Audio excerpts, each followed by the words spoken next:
Olá, eu tô ainda.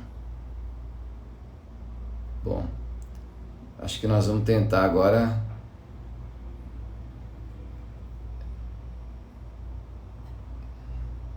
tentar retomar aqui.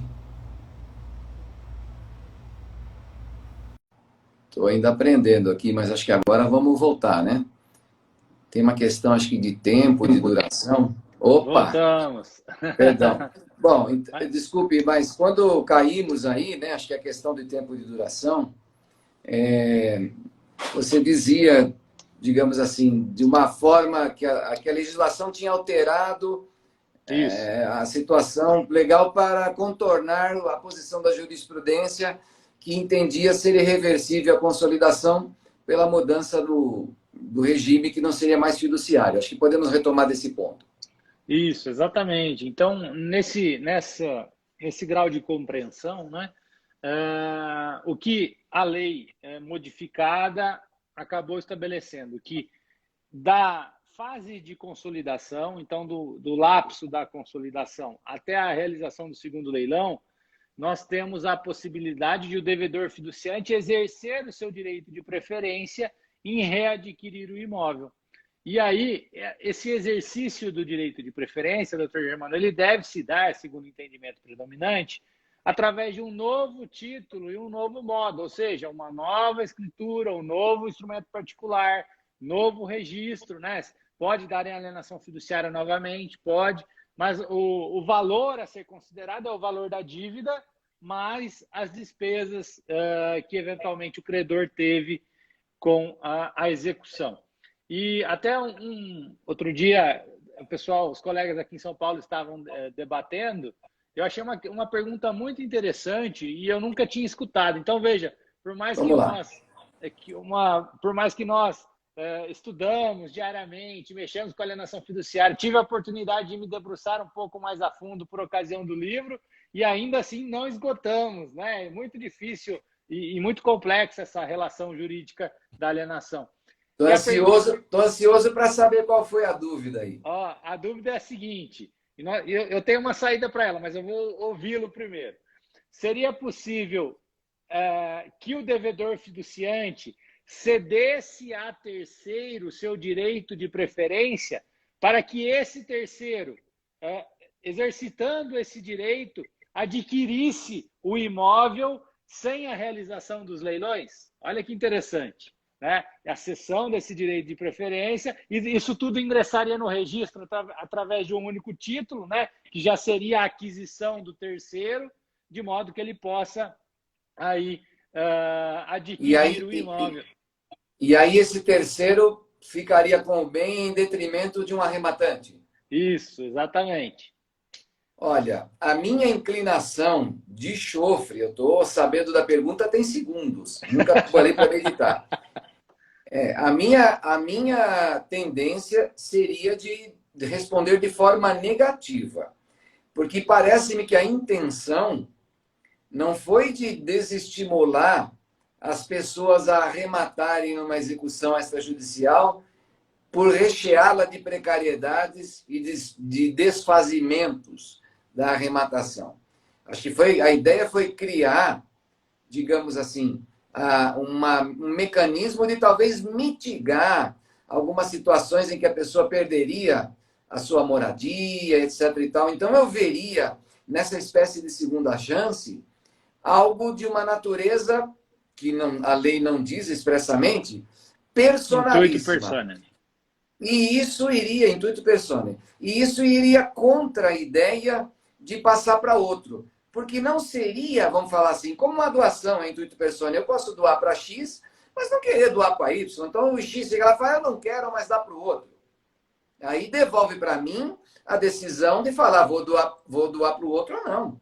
Então, na minha visão, eu me inclinaria uma resposta assim de pronto, consultando os meus neurônios ainda ativos. Responderia de forma negativa. Acho que isso daí vai contra o que sempre é uma frase meio comum, né? O espírito da lei, a ideia da lei. E tem o efeito colateral, já advirto, talvez você tenha a posição, não, pode sim, tal, tal, tal. eu acho que isso é um perigoso efeito de desestimular arrematações. E desestimulando arrematações, a gente cria uma fragilidade nesse sistema de recuperação de crédito. Mas eu gostaria de lhe ouvir. Assim, nós tivemos opiniões divergentes entre os colegas que se manifestaram, né? O principal argumento da corrente que não permitiu foi exatamente este, que o direito de preferência teria esse caráter personalíssimo.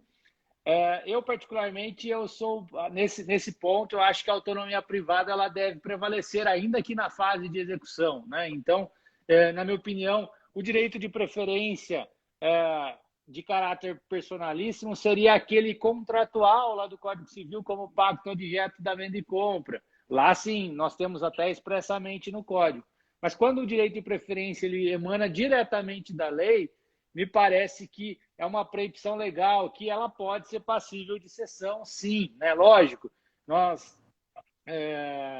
temos inúmeros aí considerandos, né? Porque tem um procedimento pré-estabelecido em lei, etc., etc., mas prevaleceu entre os colegas a posição com a qual eu concordo de que vale a autonomia privada. Se credor e devedor estão de acordo, por que não admitir essa situação? E digo mais, talvez a objetividade jurídica dos leilões é tutelar um direito do devedor, de que ele tem ali o imóvel valorizado o quanto ele efetivamente vale, né? E que ele não perca o imóvel sem considerar aí um valor vil, né? Um valor abaixo do mercado. Mas, de qualquer maneira, me parece passível, sim, de que esse direito de preferência seja comercializado e ingressaria também no registro de imóveis. O valor, ele vai ser o valor previsto em lei da dívida com as demais despesas. Então, eu não vejo nenhum tipo de conflito nesse sentido, até porque se após consolidação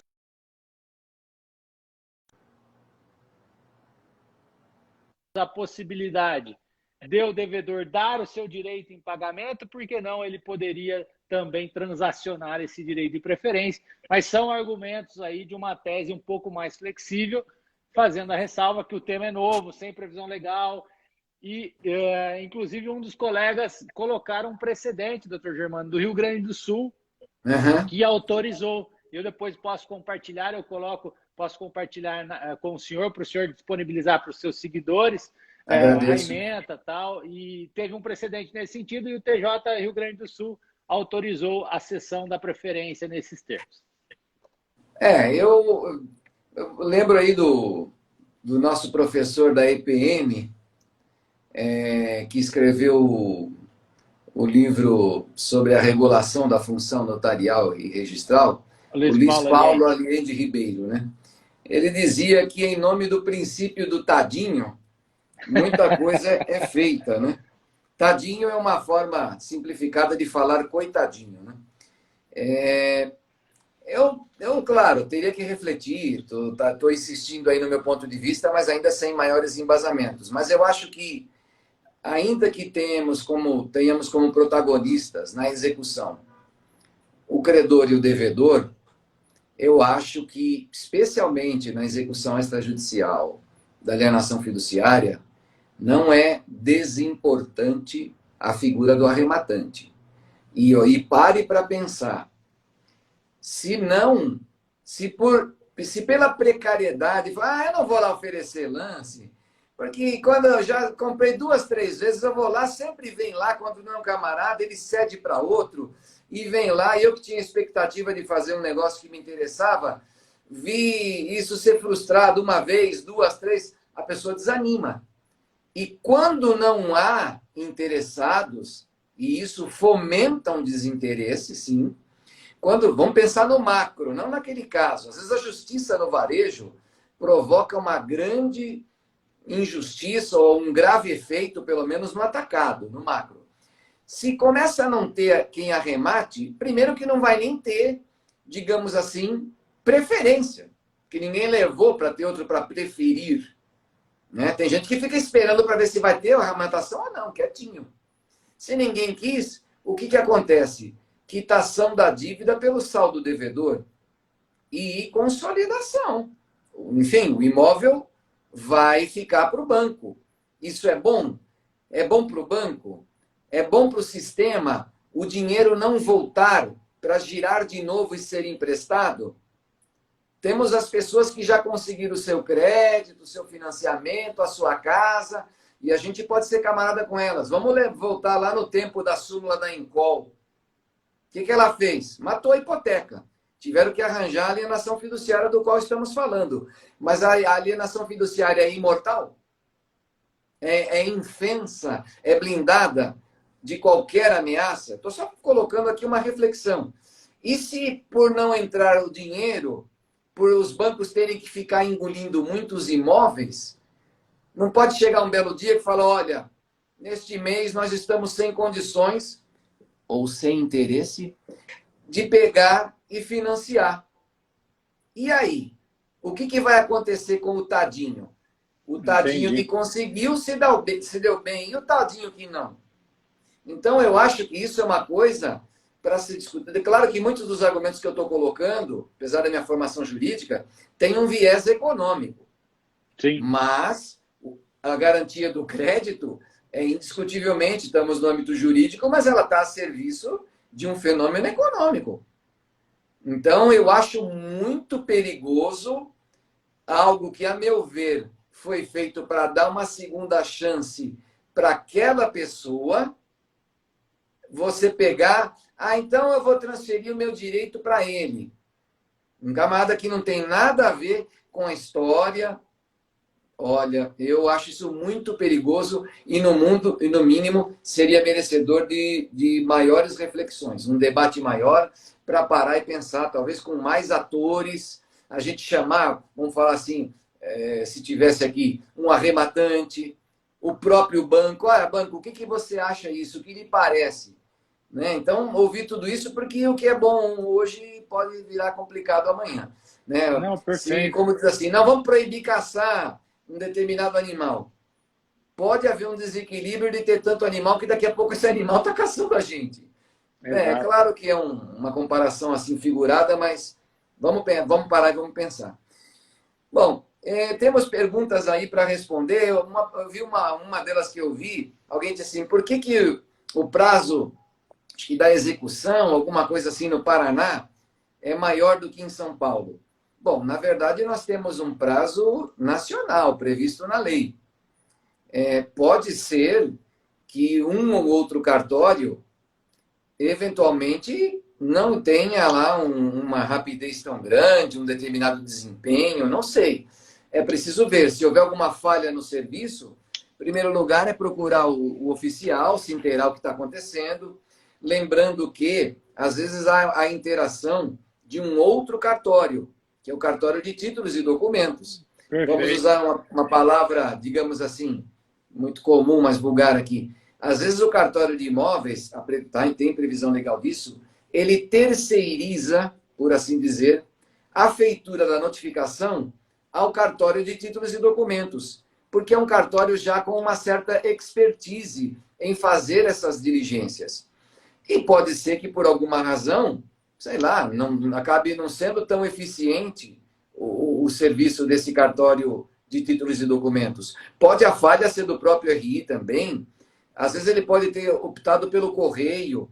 Tem questão de ser devolvido, não encontrou, não assinou. Os percalços que às vezes existem no judicial, né, notadamente essa dificuldade de encontrar a pessoa ali ao vivo, pessoalmente, também podem ocorrer no extrajudicial. Temos para isso previsão da notificação por hora certa, quando preenchidos seus requisitos, ou mesmo por edital. Mas isso pode acontecer. Então, falar genericamente que o prazo é maior, não concordo e não tem base legal para isso. Mas eu não vou deixar de admitir que podem existir problemas localizados que aí vão demandar de uma intervenção local, saber do que está acontecendo, etc. e tal, para isso funcionar, né? O Extra está lá para prestar um bom serviço, né? Com certeza, e como o senhor bem disse, né? Essa questão e é um procedimento, e o procedimento está sujeito a alguns percalços, algumas vicissitudes que varia de caso a caso. Então, Sim, eu tive recentemente um caso aqui de que não achava o devedor, simplesmente sumiu, desapareceu. Então, aí nós fomos em 3 ou 4 endereços e cada hora um dava o endereço, etc.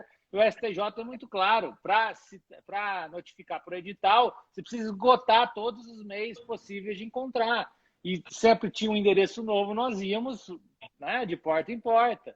E isso acabou prorrogando, né, o tempo ali do procedimento. Então, a gente precisa ter um pouquinho de cuidado para falar essa questão do prazo. O estado tal é assim, o outro é assado. Varia muito de caso a caso, conforme as peculiaridades. sim. E, por exemplo, mencionou quando a pessoa tem muitos endereços e a questão de ter que ser tentada a diligência em todos eles.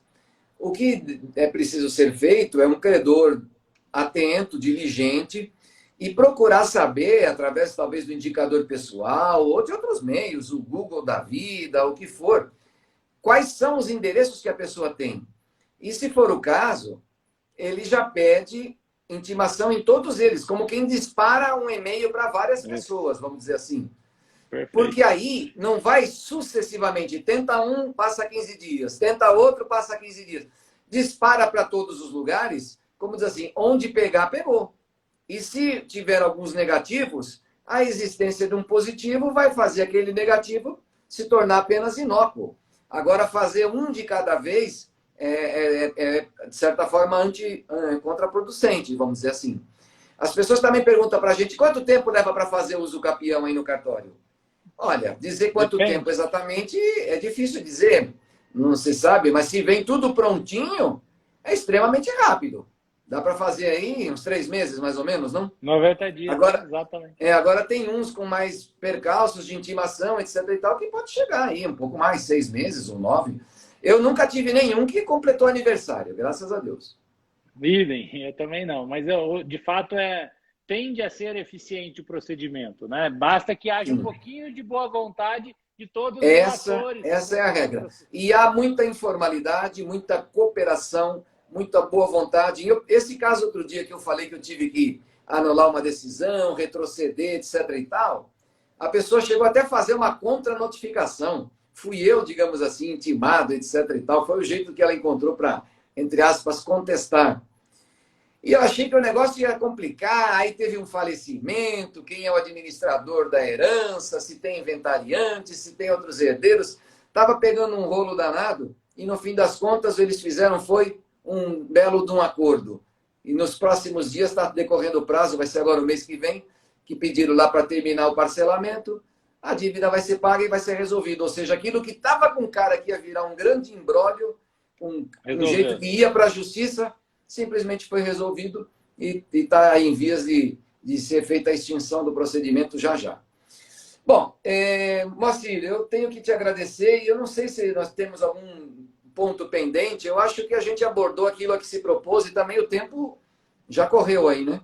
Exatamente, exatamente. Foi muito, muito proveitosa a nossa reunião de hoje. Achei que conseguimos abordar alguns pontos É, sem deixar de ser técnicos, mas dar ênfase naquilo que efetivamente o recado que a sim, gente gostaria de passar de melhor aproveitamento do Instituto.